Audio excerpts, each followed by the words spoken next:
Podem tomar o seu lugar, pode se assentar aí. Você que está no sofá, não fique muito confortável não, senão você dorme. Mas fique bastante atento, porque agora nós vamos compartilhar da palavra de Deus. Se você tem uma pessoa que você conhece, que acredita que ela precisa ouvir uma palavra da parte de Deus hoje, compartilhe com ela pelas redes sociais, vai no WhatsApp, avisa ela, para ela conectar. E faz um serviço agora para a obra de Deus, ampliando essa mensagem para que ela chegue em mais casas, em mais corações, em mais pessoas.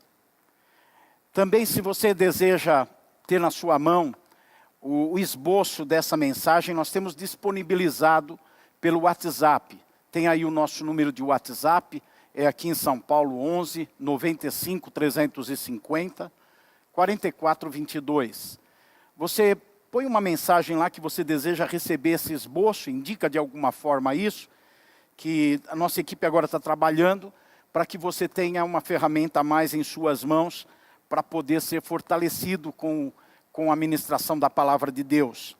Também nesse mesmo WhatsApp você pode, em qualquer momento, não precisa ser agora necessariamente, mas depois do culto, durante a semana, você pode colocar motivos de oração.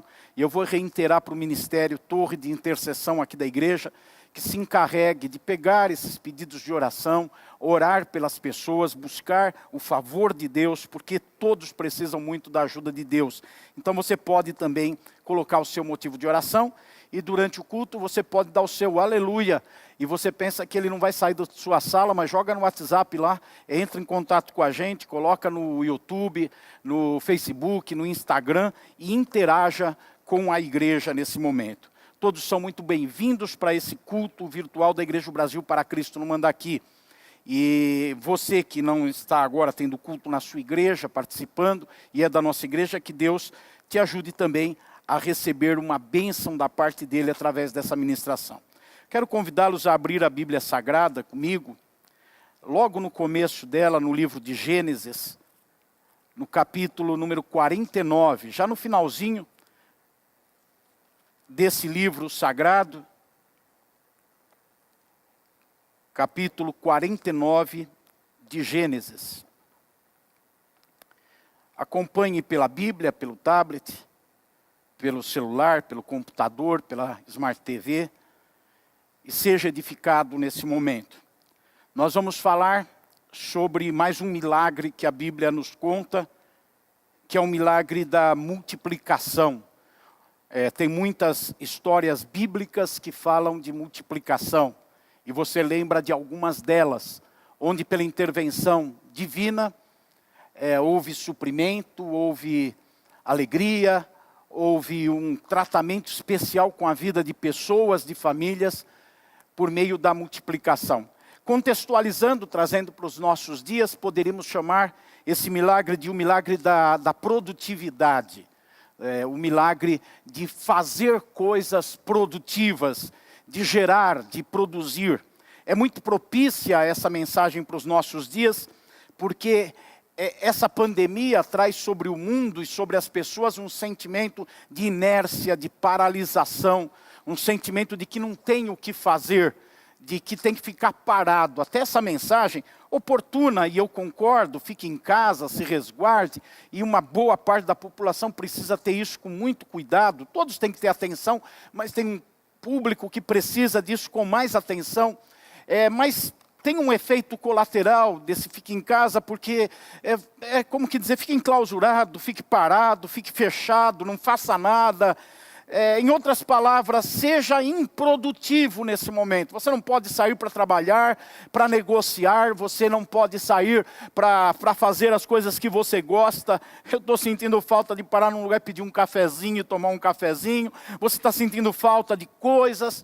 E a mensagem subjetiva por trás desse fique em casa, embora não intencional, mas subjetiva não faça nada, seja improdutivo, pare, coloque meia, pantufa, luva na mão quando começar a esfriar, baixo do cobertor, sessão da tarde, Netflix, todos os dias. E você fica pensando, então eu não tenho que fazer nada, mas esse milagre da produtividade, esse milagre da multiplicação, uma outra expressão também pode ser usada, o milagre da frutificação, de gerar, foi falado há pouco sobre gerar, o milagre de gerar, tudo isso, a luz humana precisa de todo um ambiente propício para acontecer. E o tempo moderno, o tempo atual, indica que não existe esse momento propício.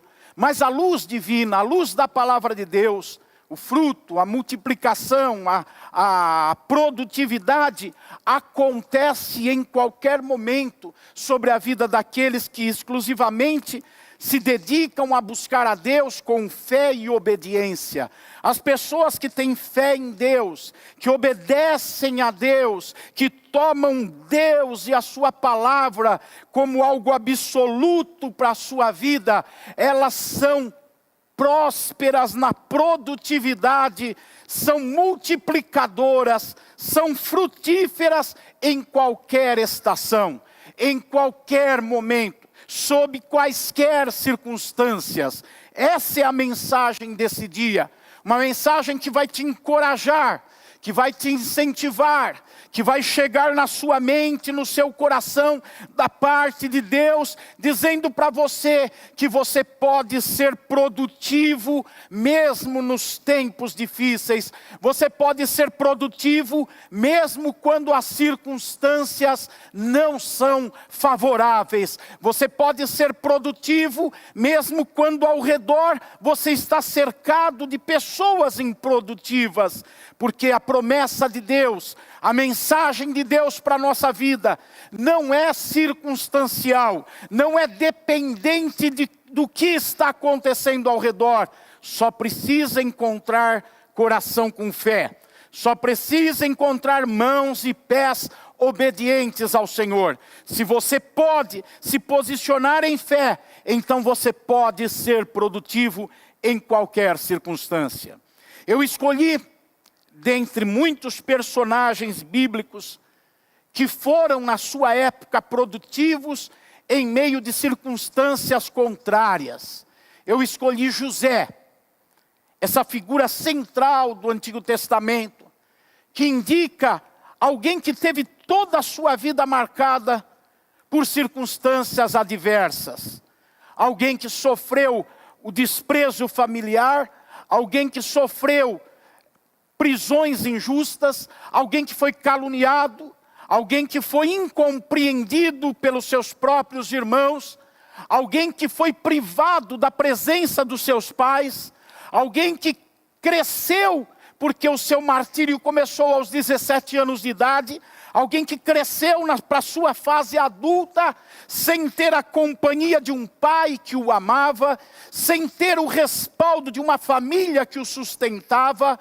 alguém que cresceu sendo jogado no mundo da escravidão, mas alguém que em meio a todas as circunstâncias, até mesmo quando estava injustamente numa cadeia, se transformou em alguém produtivo, em alguém multiplicador, em alguém frutífero.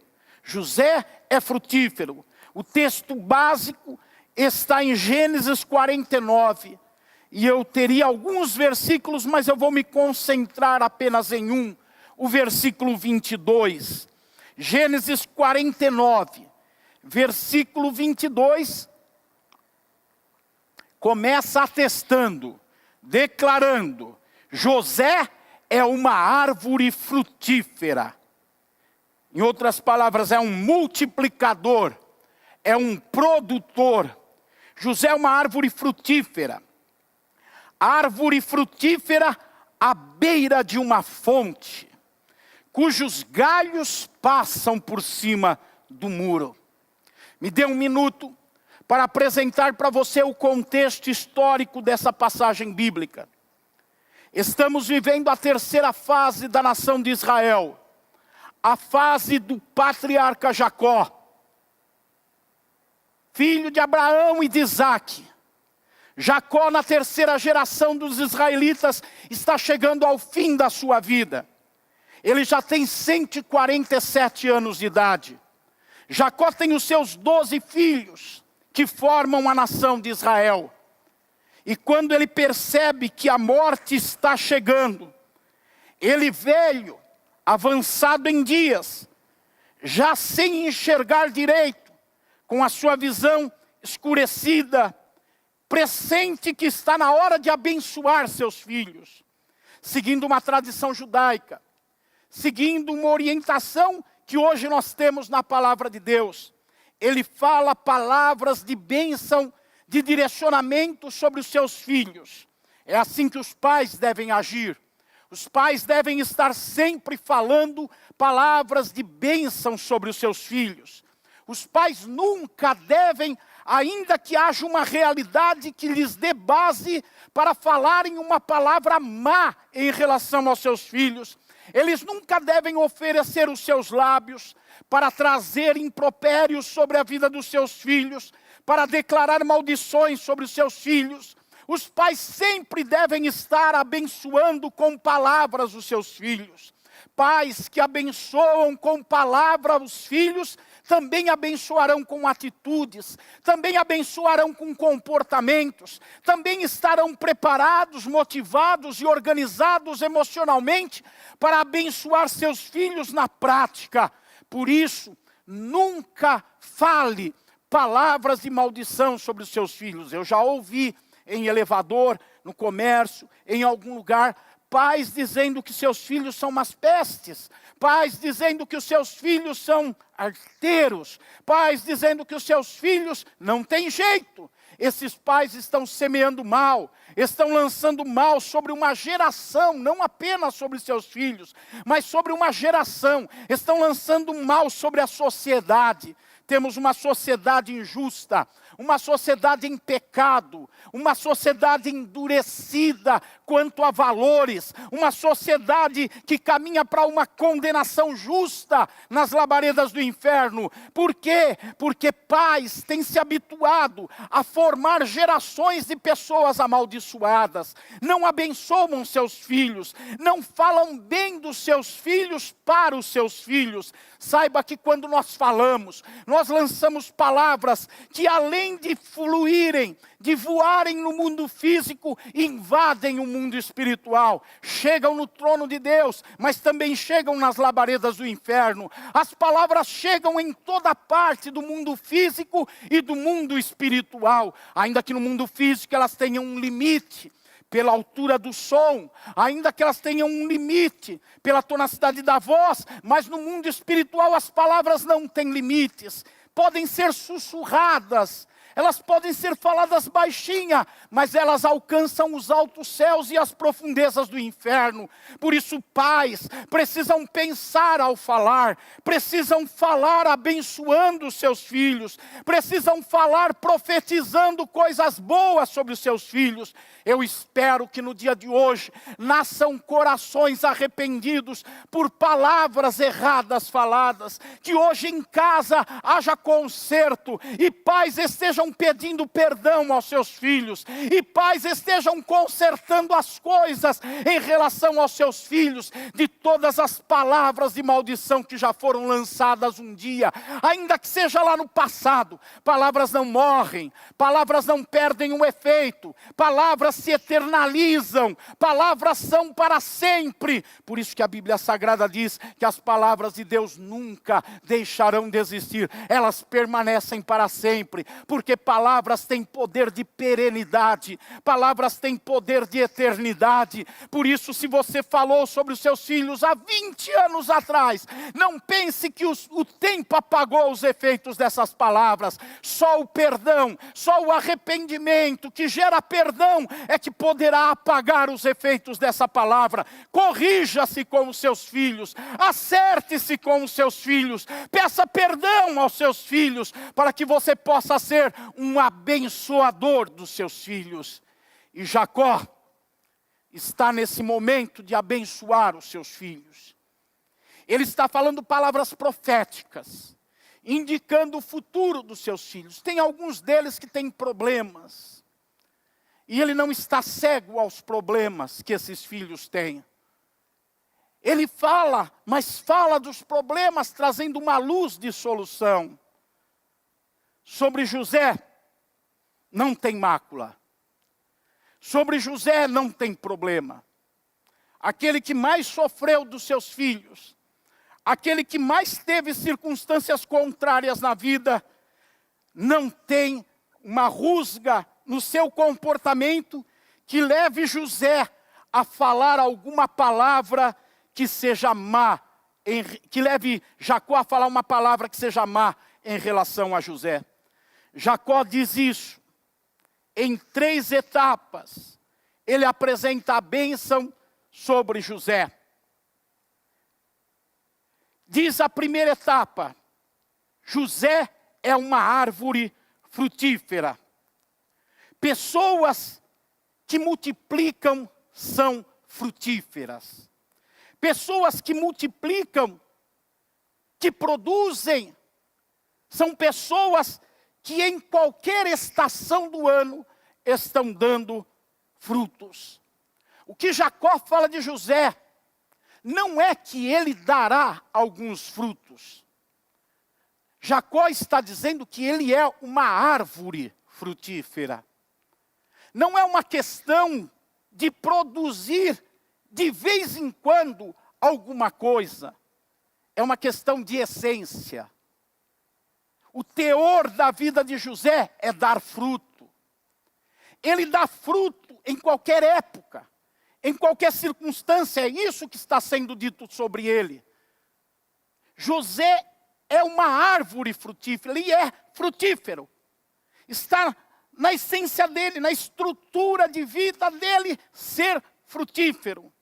Moody, evangelista americano do século XVIII, ele disse que os ímpios florescem para tornarem-se combustível, mas os justos florescem para dar frutos.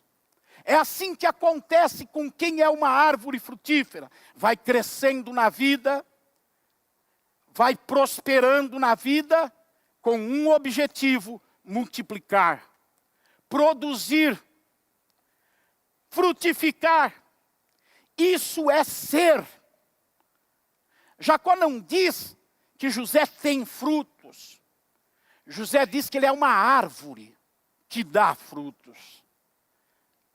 Produz frutos. A árvore não precisa se esforçar para produzir frutos quando ela é frutífera. Não é fruto de uma compenetração. Se a árvore pensasse, ela ficar dizendo o tempo inteiro para si: eu preciso dar fruto, eu preciso dar fruto, eu preciso dar fruto. E então ela daria fruto. Ela vive o seu dia a dia com naturalidade, dando fruto. Isso é ser uma pessoa frutífera. É aquele que não tem que se compenetrar ou se esforçar para dar um fruto na sua vida pessoal, no seu caráter, ou um fruto na vida de outras pessoas. A forma de viver é uma forma que produz resultados. É uma forma que leva a frutificação e produtividade sobre outras pessoas, sobre si mesmo. José é frutífero. Deus tem projetos na terra. Deus não criou tudo e largou à mercê da sorte.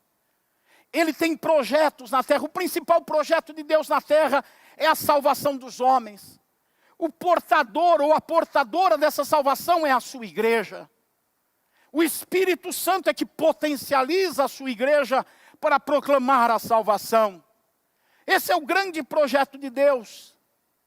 Tem outros projetos que Deus tem. Deus tem projetos na vida de um empresário.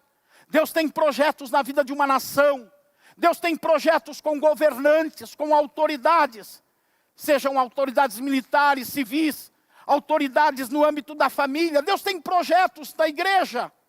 Em todos os lugares Deus tem projetos. E Ele conta com quem? Com as pessoas que se transformam em árvores frutíferas. Pessoas que se fazem multiplicadores e produtivos. São com essas pessoas que Deus conta.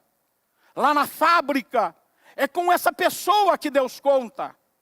Lá no Planalto, em Brasília, é com esse tipo de pessoa que Deus conta. No poder judiciário, no poder do Congresso Nacional, da Assembleia Nacional, são com pessoas que se tornam frutíferas e produtivas que Deus pode contar.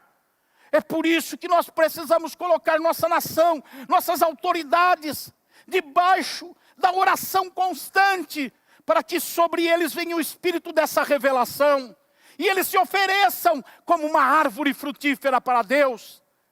Mas Deus conta também dentro da sua casa, com aqueles que se tornam frutíferos na sua casa, para que a sua família seja uma família feliz, uma família que receba fruto da multiplicação, uma família que tenha produtividade.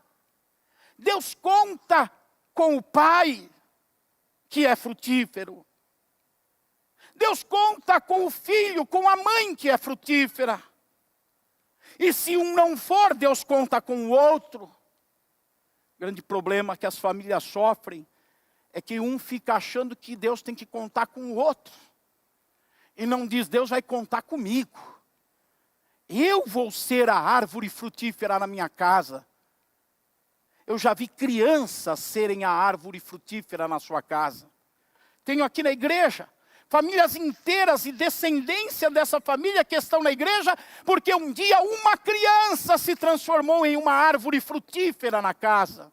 E através dessa criança, seus pais se converteram, seus irmãos se converteram. Não tem idade, não tem cor, não tem sexo, não tem nível econômico, cultural. É todo aquele que se oferecer para ser árvore frutífera. Na família de Jacó, o mais indicado para ser uma árvore frutífera era Rúben, o primogênito. Era aquele que teria na cultura de Israel a posição prioritária de ser árvore frutífera. Mas quem foi árvore frutífera foi o caçula José. Foi o menor deles, porque ele se ofereceu. Seja você o maior da sua casa ou o menor, não importa. Se você se dispor a ser uma árvore frutífera, você o será. Porque Deus precisa e conta com pessoas para desenvolver os seus projetos neste mundo. Ele conta com você. Ele espera da tua vida a condição de ser alguém que Ele possa usar. A primeira parte deste versículo é uma afirmação.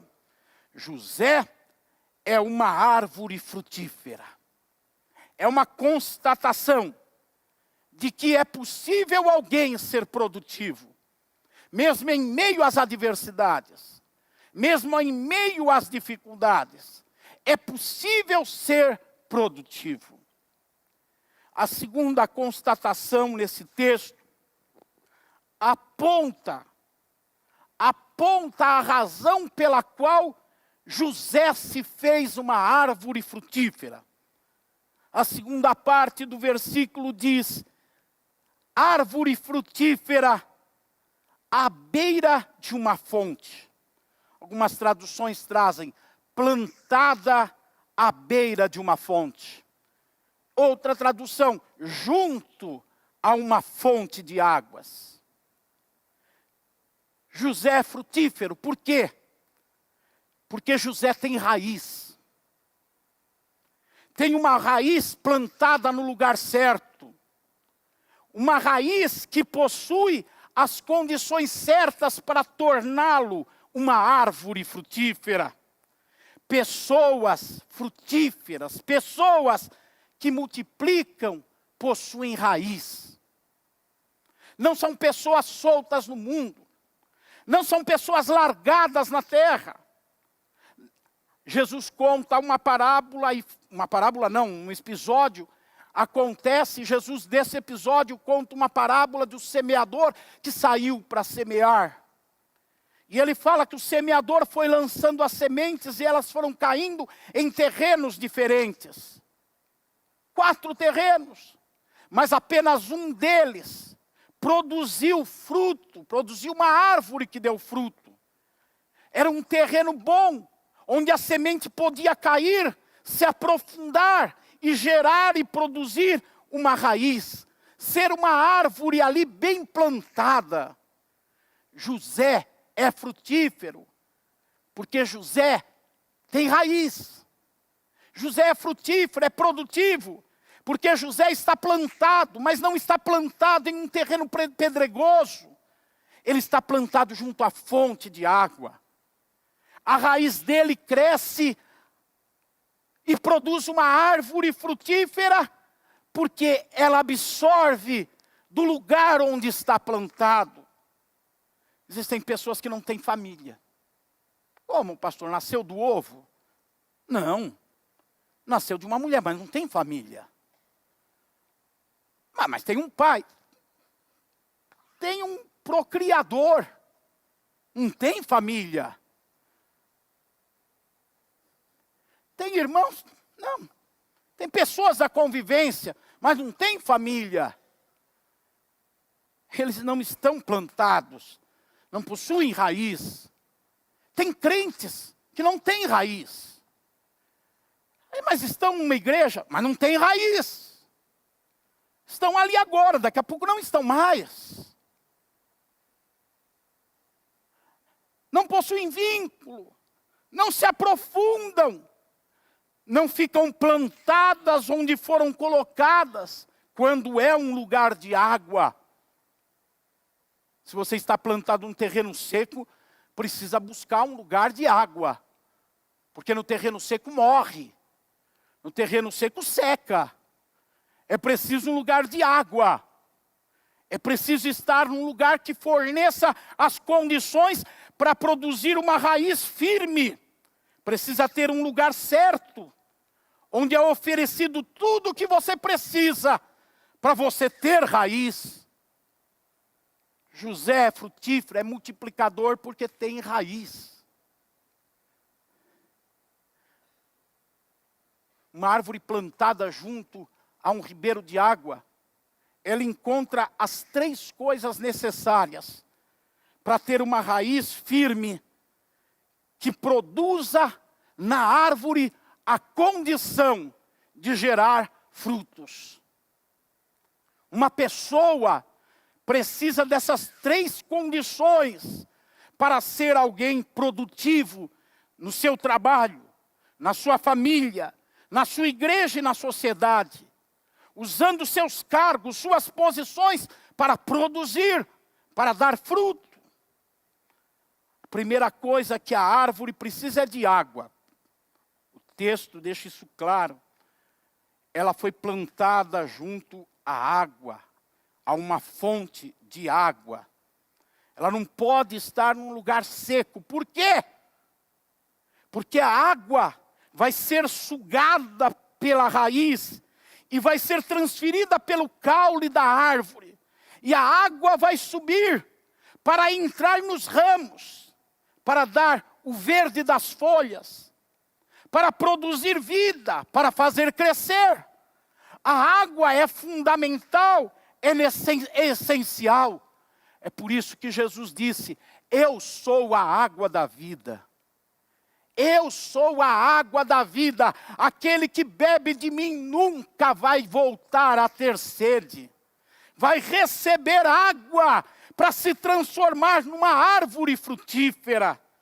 O Salmo 92, versículo 12 e 13 diz: o justo florescerá como a palmeira, crescerá como o cedro do Líbano, plantados na casa do Senhor, florescerão nos átrios do nosso Deus. Essa pessoa, que aqui é chamada de justo, que eu estou chamando nessa mensagem de multiplicador, de produtivo, de frutífero, é uma pessoa que tem água, água à vontade, água é vida. Mais de 2/3 do mundo, 70% do mundo é água. O mundo geográfico, físico, político, geopolítico precisa de água. O seu mundo precisa de água. A sua alma precisa de água. Você precisa de água. Uma água para fazer você uma pessoa produtiva. Jesus é a água da vida. Jesus é a água que sacia a sede. A mulher samaritana pegava água no poço. Jesus disse para ela: se você beber da água que eu tenho para te dar, nunca mais você vai ter escassez, nunca mais você vai ficar seca, nunca mais em qualquer circunstância você vai precisar voltar a esse poço para pegar água, porque a água que eu tenho para te dar e para te fazer beber, ela sacia a tua fome temporal, mas é uma água que salta dessa vida para a vida eterna, é uma água que sacia a tua alma. Nós precisamos da água chamada Jesus. Da água chamada Jesus. Jacó olha para o seu filho e diz: olha, você é como essa árvore, que tem raiz, junto a uma fonte. Você vai ser produtivo. Uma árvore frutífera. Outra coisa, que a semente, que é o primeiro fruto de uma raiz, a semente precisa de sombra. Uma árvore frutífera é aquela que encontrou sombra. A sombra que dá o descanso. A sombra que vai fazer com que o crescimento não seja cheio de atropelos. Para você crescer na vida, você precisa de descanso para a sua alma. O Salmo 91, versículo 1, diz: aquele que habita no esconderijo do Altíssimo, vai descansar na sombra do Onipotente. Uma árvore frutífera é aquela pessoa que em meio às suas aflições e pandemias da vida, ela sabe aonde ela vai buscar refúgio. Ela sabe aonde ela vai se esconder. Ela sabe aonde ela vai se proteger. Ela não vai se proteger, se esconder e buscar refúgio nos efêmeros recursos naturais e humanos. Ela vai buscar na sombra do Onipotente. Ela vai se esconder na sombra do Onipotente. É lá que ela vai se colocar. É lá que ela vai depositar a sua confiança. É lá que ela vai depositar a sua esperança. É lá que ela vai viver. Uma árvore frutífera é aquela pessoa que vai a Jesus Cristo. Mateus 11, versículo 28 a 30. Jesus diz: vinde a mim, todos que estão cansados e sobrecarregados, e eu vos aliviarei. Aprendei de mim, que sou manso e humilde de coração, e vocês vão encontrar descanso para as suas almas. Tomai sobre vocês o meu jugo, aprendam de mim, porque o meu jugo é leve e o meu fardo é suave. São essas pessoas que vão a Jesus, que estão sendo plantadas para gerar uma raiz junto às águas, onde elas também vão ter descanso, vão ter sombra. A terceira coisa que uma árvore precisa para se desenvolver e produzir é calor. Ela precisa de calor. O calor é produzido por meio de uma vitamina, a vitamina D. É a vitamina que o sol produz no corpo humano. A vitamina D é a vitamina do calor. É responsável pelo vigor, pela energia, pela vitalidade. O calor, a vitamina D, é que faz você ser up, você se levantar, você ter prazer, você ter força, você ter vigor. O crente, para se transformar numa árvore frutífera, não adianta estar com a cabeça cheia de conceitos, as mãos e os pés cheios de rituais. O crente, para se transformar numa árvore frutífera, ele precisa ter uma vida cheia do Espírito Santo. O Espírito Santo é a vitamina D do crente. O Espírito Santo é o que produz a energia no crente. O Espírito Santo é que faz uma pessoa ter vitalidade, vigor. Em Atos 1:8, Jesus diz aos discípulos: vocês vão ficar em Jerusalém. e vão receber poder. Quando o Espírito Santo vier sobre você. Você está down, você está caído, você vive assim, você vive para baixo, você vive lamentando, você vive triste, você é depressivo. Você já cansou das terapias, você já cansou de correr atrás de remédio, já cansou de correr atrás de recursos naturais? Chegou a hora de se encher do Espírito Santo. Chegou a hora de ter a verdadeira vitamina D sobre a sua vida.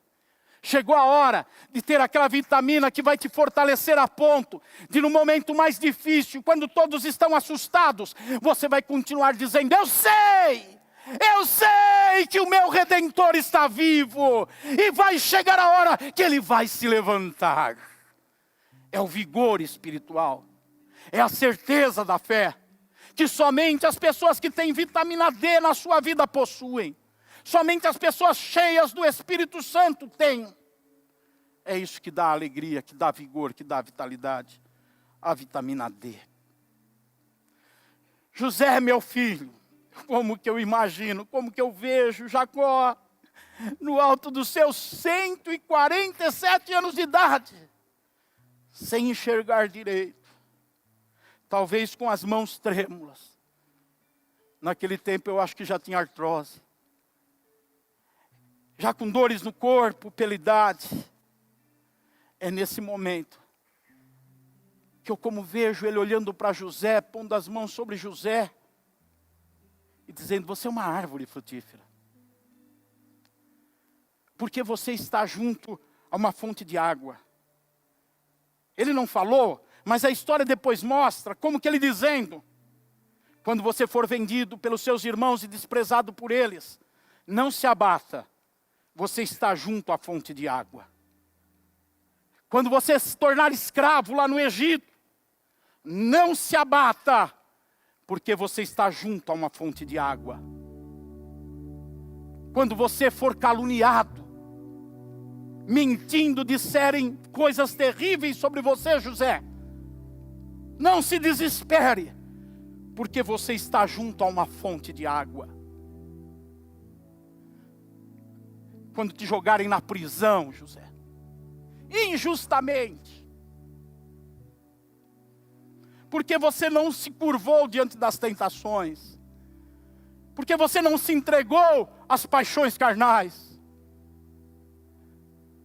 e o teu inimigo se irritou com você e conseguiu te jogar na prisão. José, o inimigo pode te jogar na prisão, mas ele não pode tirar você das fontes de água. Lembre-se, e não se abata, você está junto às fontes de água. E por isso, José, eu posso ver a terceira parte do versículo, onde diz: cujos galhos passam por cima dos muros. Por isso, José, mesmo com tudo isso, você não se abatendo, você não se entregando, permanecendo junto à fonte de água, essa árvore que é você, José, vai passar por cima dos muros. Teus braços vão passar por cima dos limites geográficos. Um muro, ele dá um limite geográfico. Se você está num lugar onde tem muros ao redor, você está preso pelos muros. Os muros cerceiam a tua liberdade. Os muros impedem que você vá mais longe. Os muros querem fazer de você pessoa improdutiva, infrutífera, paralisada, sem ação. Mas lembre-se, José, você é uma árvore frutífera, que está plantada, que tem raiz junto às fontes de água. Lembre-se, José, que mesmo quando os muros, as circunstâncias dizerem para você não pode fazer nada, lembre-se que os seus braços passarão por cima dos muros, José. Lembre-se que os muros te limitam por baixo, mas não te limitam por cima, José. Os muros te impedem de caminhar embaixo, mas lá em cima não existem muros sobre você, José. Lembre-se. Seus galhos vão passar por cima dos muros. Sabe o que isso significa? Que a pessoa que experimenta o milagre da multiplicação, que vive o milagre da frutificação, que se torna por isso uma pessoa produtiva, é uma pessoa que vai frutificar em todas as direções. Não vai ficar limitada por muros. Muros, impedimentos, circunstâncias representam esses muros. Podem ser contrárias, mas em meio a essa pandemia causada pelos muros, você vai continuar dando fruto. Porque a tua essência é dar fruto. A tua razão de vida é frutificar, é produzir. Então você não vai parar, você não vai ser detido, porque você vai passar por cima dos muros. E esses frutos nós encontramos na vida de José, um José eclético. Ele representa os multiplicadores, que são pessoas ecléticas. Eclético é aquele que não tem limites, é aquele que não se deixa prender, não se deixa amarrar. O apóstolo Paulo era eclético. Ele estava preso e lá ele diz assim: eu estou preso, mas a palavra de Deus nos meus lábios não está presa. Ele é eclético. Ele diz: eu estou em cadeia, mas o evangelho está solto na minha vida. E das cadeias ele escreveu suas melhores cartas. Seus braços passaram por cima dos muros. O limite dos muros não pôde amarrá-lo lá na cadeia, mas os seus braços passaram por cima dos muros. E ele chegou aos Filipenses. Ele chegou a Timóteo, porque os seus braços passaram. José é eclético, multiplicadores são ecléticos. Quando passa por cima dos muros, sabe o que acontece? Primeiro lugar que você frutifica é em você mesmo. Uma pessoa eclética, produtiva, multiplicadora, frutífera, ela é produtiva na sua própria vida, no seu próprio caráter. É uma pessoa que dá frutos em si.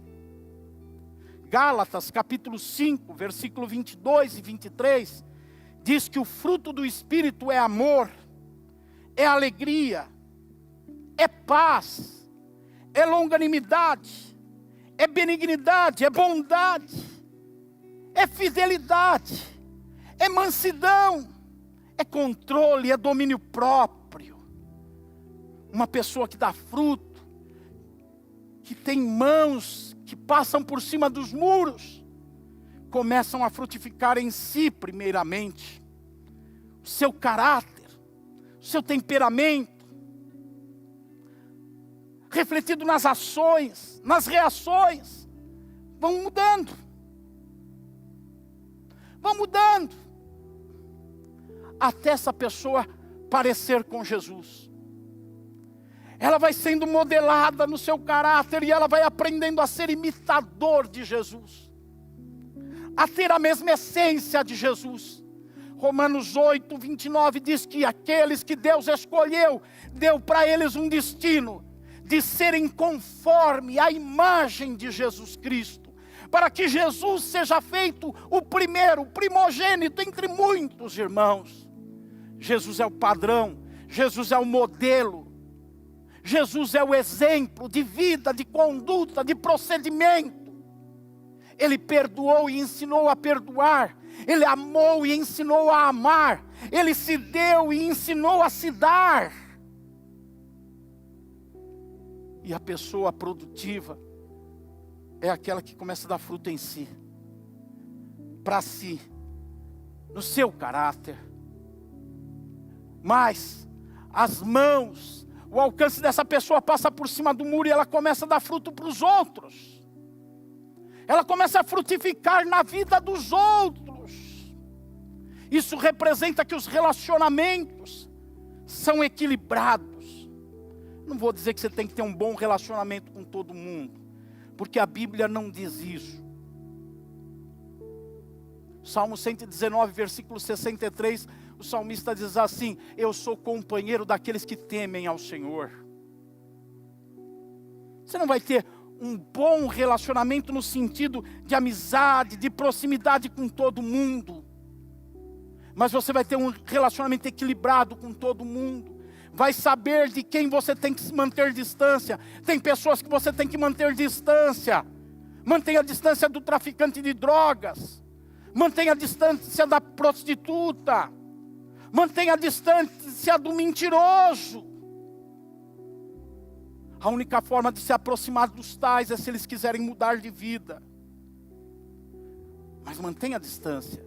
Mas você vai saber ter bons relacionamentos. Com aqueles do seu laço afetivo. Com aqueles da tua casa. Pessoas multiplicadoras e frutíferas, elas não vivem em intriga. Elas não vivem em confusão. Elas não vivem em guerras. Porque elas se tornam o que Paulo diz na carta aos Efésios, capítulo 4, versículo 32.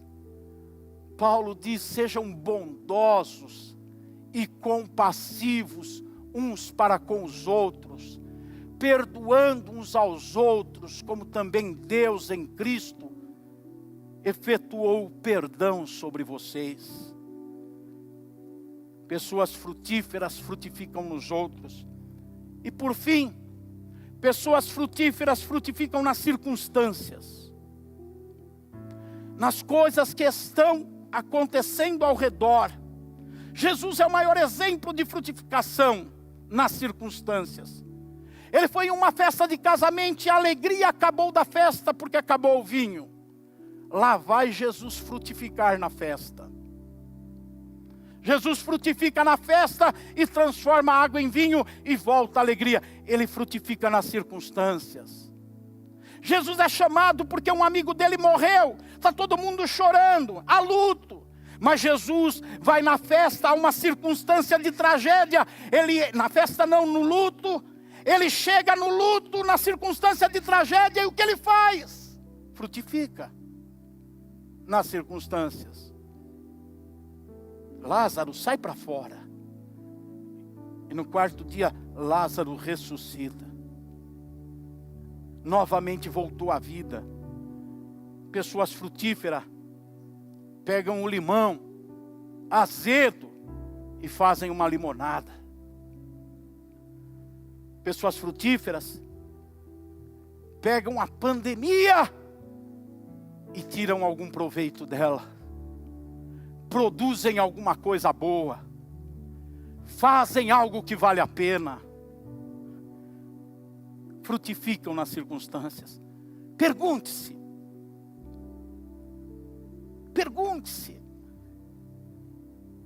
Qual a capacidade que eu tenho de lidar com as circunstâncias que estão ao meu redor? Como elas afetam minha vida? Elas me inibem? Elas me destroem? Elas me abatem? Ou eu abato as circunstâncias? Ou eu luto contra elas? O frutífero abate as circunstâncias e não é abatido por ela. Destrói o emocional negativo das circunstâncias e constrói em si um emocional positivo. Quer ver uma circunstância terrível? Você que está aí na sua casa sentado, ouvindo essa mensagem. Salmo 92, versículo 14, traz uma circunstância terrível. A velhice. Tem coisa mais terrível que a velhice? Que inibe, que incapacita, que traz artrite e artrose. Tem alguma coisa mais inibidora de ações do que a velhice? Quando você olha para o passado e fala, eu era assim. E as fotos, hein, Mauro? Lucas, você é jovem. Ó que tipo. Você já viu o teu avô como tá? E o teu pai? Futuro te espera.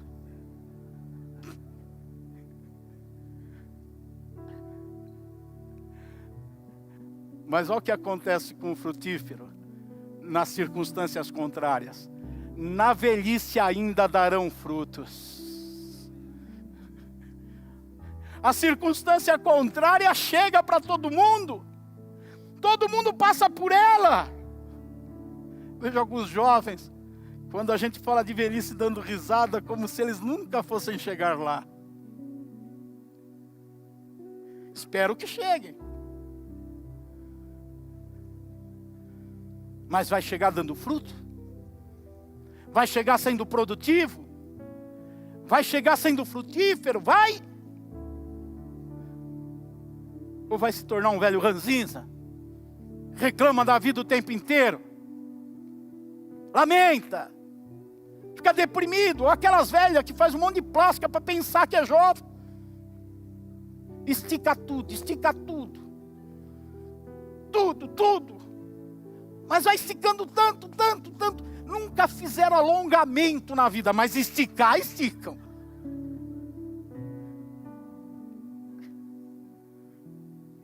Quando é jovem tem preguiça de fazer alongamento, fica velho, estica. Isso não vai rejuvenescer ninguém. O que vai rejuvenescer alguém é ser frutífero na velhice. É isso que diz o texto, vocês estão lendo? Serão cheios de seiva e de verdor. O que faz o velho sentir-se jovem é o verdor, é a seiva que a frutificação demonstra na vida dele. Quero te chamar nesse momento de pandemia mundial a sair da pandemia. Sim. Mas pastor, como que eu faço? Sai da pandemia. Como é que você sai de casa? Não falei nada disso, não me entenda errado. Eu estou dizendo, não fique preso às circunstâncias. Pega esse limão, faz uma limonada. Pega essa pandemia e tira proveito dela. Vence. O apóstolo Paulo tinha um espinho na carne, orou ao Senhor. E o Senhor respondeu para ele: a minha graça te basta. Porque o meu poder se aperfeiçoa na sua fraqueza. Olha aí a pandemia. O espinho na carne é a pandemia. O que vai fazer? Senhor, tira o espinho. 3 vezes Paulo fez. O Senhor falou: que é isso, Paulo? Pega esse espinho. Pega esse limão, faz uma limonada, Paulo. Como é que eu faço uma limonada? Aprenda que o meu poder está se aperfeiçoando na sua vida. Se você souber olhar para a minha graça sobre você. Vamos ficar em pé e orar.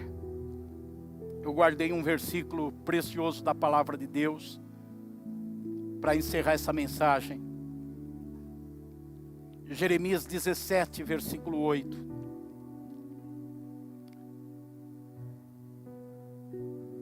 Está aparecendo aí na sua tela, na televisão. Eu quero que você leia comigo. Não precisa gritar, mas faça a sua voz ser ouvida pelos seus ouvidos, pelo menos. E leia comigo aí na tela do seu aparelho. Quem está aqui na equipe, trabalhando, leia comigo. Olha aí o frutífero. Vamos ler? Ele será como uma árvore plantada junto às águas, e que estende as suas raízes para o ribeiro. Ela não temerá quando chegar o calor, porque as suas folhas estão sempre verdes. Não ficará ansiosa no ano da seca, nem deixará de dar fruto. Senhor meu Deus e Pai, diante da Tua presença, a Tua palavra agora toma vida. Toma vida nessa pessoa que atentamente ouviu. Essa pessoa que creu. A Tua palavra toma vida para ajudá-la a viver mediante os conceitos e valores dessa palavra, Senhor.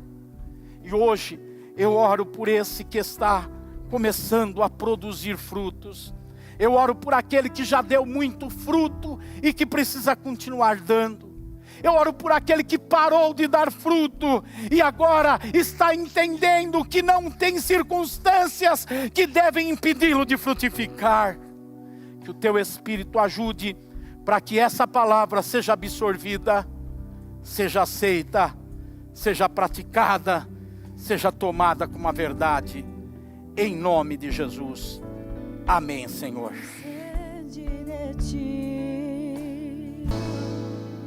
Nós estamos terminando esse momento de pregação, mas antes de terminar o culto, chegou o momento das ofertas. Eu tenho vivido, aprendido, praticado e ensinado que um culto, ele precisa ter ofertas. A oferta material não é o momento mais importante e não é um momento supérfluo no culto. Mas ela tem todo o sentido espiritual. O apóstolo Paulo diz: nós semeamos bens espirituais sobre vocês. Seria muito recolher bens materiais? É assim que funciona a igreja, mas é assim que funciona o mundo. Uma pessoa vai a um estádio de futebol, vai a um show, e ela retribui o artista com um ingresso obrigatório. Mas quando nós falamos de oferta, muitos tomam como opcional. Porque na verdade nunca vamos limitar uma pessoa a vir à igreja, assistir uma mensagem dessa, um culto desse, a ela pagar um ingresso. Não vamos fazer isso. E alguns, por causa da nossa generosidade, entendem que é algo opcional dar oferta. É algo opcional dar dízimo. Biblicamente não é opcional. Biblicamente é imperativo. É ordem, tanto no Antigo como no Novo Testamento. Agora é o momento da oferta. E você está na sua casa, não está aqui no templo para colocar aqui, a não ser quem está trabalhando, porque todo mundo aqui canta, mas tem um comprometimento com a palavra de Deus. E aquele que tem um comprometimento com a palavra só porque a palavra manda cantar, eu estou comprometido e canto, mas não tem comprometimento com a oferta, não deveria nem cantar, porque não tem comprometimento de verdade. Nós vamos colocar aqui a oferta, mas você na sua casa vai colocar no banco. Enquanto nós estivermos cantando depois da oração, essa tela vai ficar fixa aí, todo louvor a tela fica fixa, para que você possa pegar os dados e fazer a transferência bancária, depositar o dízimo, depositar a oferta. Você tem a opção sim de fazer depois, mas cuidado para não esquecer depois, né? Então é melhor fazer agora, já nesse momento. Vamos orar ao Senhor. Levante a sua mão.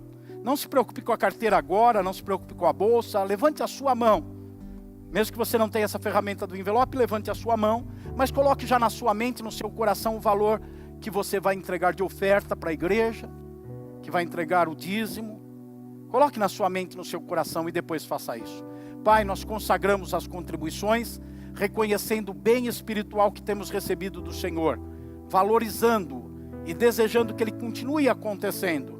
Por isso pedimos que nossas mãos sejam agora o instrumento para prover para a tua obra o que ela precisa para se manter fisicamente na terra.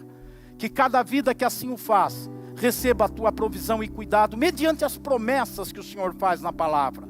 O Senhor chega a dizer até para fazer prova de ti. Que o Senhor abençoe esse irmão, essa irmã, essa família. Eu lhe peço, Pai, em nome de Jesus Cristo. Amém. Pode se assentar aí na sua casa, você que estava em pé em atendimento ao culto, pode se assentar e organizar a sua contribuição. Enquanto isso, antes de começar a cantar novamente, um abraço para os irmãos. Principalmente nós ressaltamos de outras igrejas, mas fica o abraço daqueles aqui de São Paulo, daqueles que não citamos o nome, que fez algum contato, mesmo você que não fez um contato, mas participou e prestou culto ao Senhor junto com a gente. Um abraço para a OBPC lá de Armação, em Santa Catarina, todos os irmãos de Armação. Lá de Ilhéus, na Bahia, um abraço também para o Brasil para Cristo, em Porto Seguro, ainda na Bahia. Aqui em São Paulo, Jardim Arantes, um abraço para o Parque Real em Diadema, para o Brasil para Cristo de Itatiba, São Paulo, na Zona Leste para o Parque do Carmo, também aqui em São Paulo. Também nós temos o pastor Daniel Hernani, o Brasil para Cristo de Rio Claro, um grande abraço para ti. Lá em Brasília, Distrito Federal, Rosa de Lourdes. No Rio de Janeiro, a Maria Lúcia Pereira. Em Iguape, Ilha de Iguape, Ismael, Deus te abençoe. Em Santo André, Rayane Santana, o Senhor seja com você. Em Américo Brasiliense, Maria Souza, o Senhor abençoe e guarde a sua vida. Faça suas ofertas agora. Estamos encerrando a reunião dessa manhã, o culto online. Temos um novo culto agora às 19 horas com o pastor Ricardo Andrade. Divulgue para outras pessoas, para elas poderem participar e estar conosco. À noite temos orado 3 minutos. Algumas pessoas têm dito que se estende essa oração por mais tempo. Fique à vontade. Mas o compromisso é de 3 minutos. 3 minutos de oração para buscar a Deus em combate a essa pandemia. E eu digo as pandemias porque vejo a pandemia do medo, do pavor que as pessoas têm, como uma pandemia de alma, muito pior do que a pandemia física. A pandemia física pode matar o corpo. A pandemia de alma pode matar o corpo e mandar a alma para o inferno. Isso foi Jesus que falou. Então é muito perigoso essa pandemia de pessoas que desconfiam do cuidado de Deus, que estão apavoradas. Eu falo sempre isso e nunca tenho a pretensão de te demover, de tomar cuidados, de ter higiene pessoal, de seguir certas recomendações, mas não permitir que isso vire uma neurose na tua vida e que você se torne uma pessoa assustada, apavorada e medrosa. Nossa confiança e dependência está no Senhor. Os demais avisos, temos uma vasta programação a semana inteira aqui na OBPC Online. OBPC manda aqui online. Mas você tem os demais avisos lá no nosso site. Está aí na tela, obpcmandaqui.com.br/programação. Você busca lá as demais atividades que estamos oferecendo. Também temos os ministérios que estão funcionando de emergência, de SOS para auxílio dos membros e congregados na igreja. Você que é membro e congregado aqui, procure se informar. Temos todos os dias mandado informações para vocês no nosso grupo da igreja de WhatsApp. Você que é membro e congregado, não tem recebido as informações, entre em contato nesse WhatsApp para se cadastrar e poder estar com acesso contínuo na sua igreja e vivendo o dia a dia dela. Outras informações pelo mesmo WhatsApp ou nas nossas redes sociais. Entra lá e participa com a gente. Deus te guarde, Deus te abençoe. Levante as suas mãos comigo e eu vou terminar essa reunião. Deus, nós te glorificamos em nome de Jesus pelo tempo abençoado que nos deste para podermos cultuar a Ti. Que mais esse processo na nossa edificação seja selado com a Tua bênção, Senhor. Pois sem ela, nada vale a pena. Nada, nada. O Senhor conhece nossas limitações, os momentos que cada um sente o desejo da caverna, por tudo difícil que está acontecendo. Mas o Senhor visitou Elias e o tirou da caverna. E eu quero lhe pedir que o Senhor tire cada um de nós quando entrarmos na caverna, para podermos continuar nossa jornada, nossa caminhada, animados e encorajados por tudo que o Senhor é e por tudo que o Senhor tem falado e feito. Em nome de Jesus te agradecemos. Amém, Senhor. Amém. Balance a sua mão comigo e diga a paz do Senhor. Deus te guarde, uma semana abençoada. Até o próximo culto, até a reunião.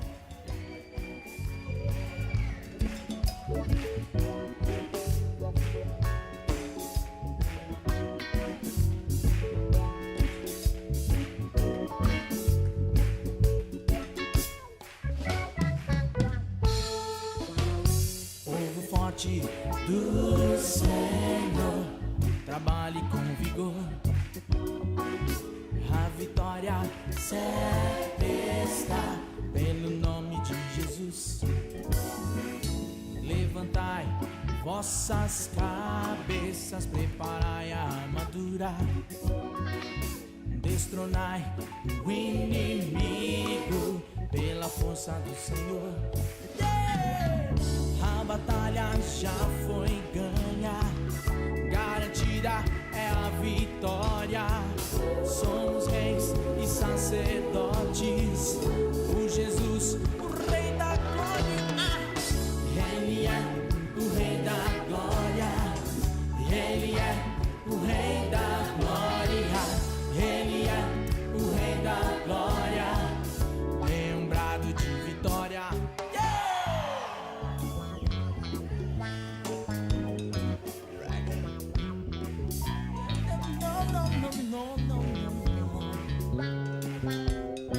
Todos juntos, povo forte! do Senhor.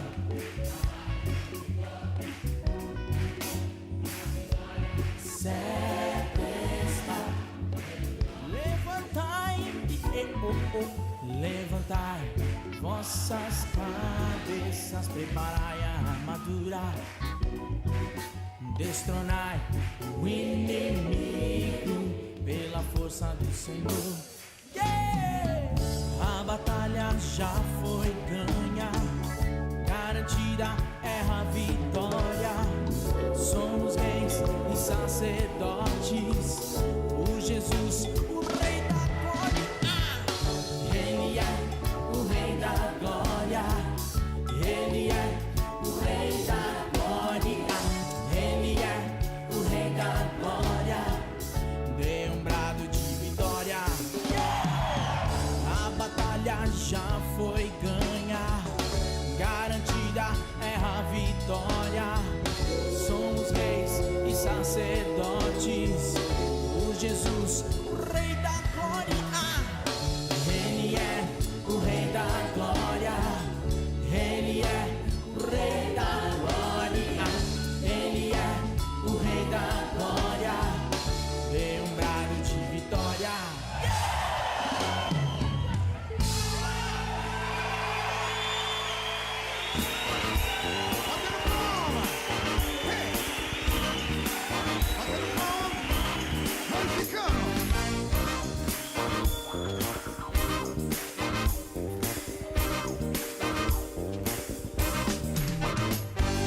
Todo caminho do homem parece ser reto,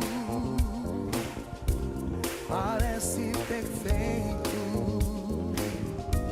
somente aos seus olhos.